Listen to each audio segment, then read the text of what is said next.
ఫౌకాల్ట్స్ theory of power. Foucault ఏమంటారంటే power అనేది ఎక్కడా సెంట్రలైజ్ అవ్వదు. ఒక స్టేట్ చేతిలోనో, కొన్ని గ్రూప్స్ చేతిలోనో లేదా కొందరి చేతుల్లోనో పవర్ అనేది కాన్సన్ట్రేట్ అయి ఉండదు. It is diffused through out society అంతా కూడా అది స్ప్రెడ్ అయి ఉంటుంది. అలాగే పవర్ అనేది ఆల్వేస్ రిప్రెసివ్ అంటే అణిచివేత ధోరణిలో ఉండదు. పవర్ అనేది ప్రొడక్టివ్ కూడా, అంటే మనల్ని మంచి మనుషులుగా ప్రొడక్టివ్గా మారుస్తుంది, ఒబీడియంట్గా మారుస్తుంది. సో పవర్ని మనం నెగిటివ్గానే చూడాల్సిన అవసరం లేదు, పాజిటివ్గా చూడొచ్చు అని కూడా ఆయన చెప్తారు.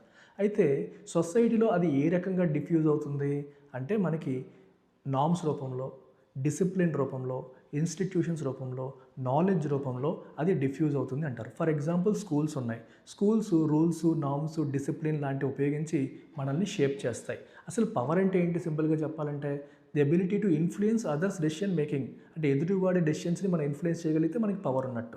స్కూల్లో మన డెసిషన్స్ని టీచర్స్, స్కూల్లో ఉన్న నామ్స్, రూల్స్, డిసిప్లిన్ ఇన్ఫ్లుయెన్స్ చేస్తాయి.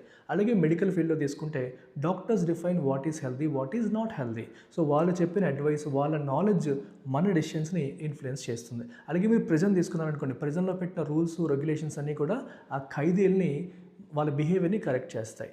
సో పవర్ అనేది ఒక్క చోట ఉండదు. మన ఎవ్రీడే ప్రాక్టీసెస్లో, ఇన్స్టిట్యూషన్స్లో, నాలెడ్జ్లో, డిసిప్లిన్లో, నామ్స్లో ఇట్ ఈస్ స్ప్రెడ్ ఎవ్రీవేర్. ఒక్క చోట మాత్రమే ఉండేది కాదు. అలాగని ఇది ఆల్వేస్ రిప్రెసివ్ కాదు. పవర్ అనేది ఒబీడియంట్గా, ప్రొడక్టివ్గా కూడా మనుషుల్ని చేస్తుంది అని చెప్పింది ఫౌకాల్ట్స్ థియరీ ఆఫ్ పవర్.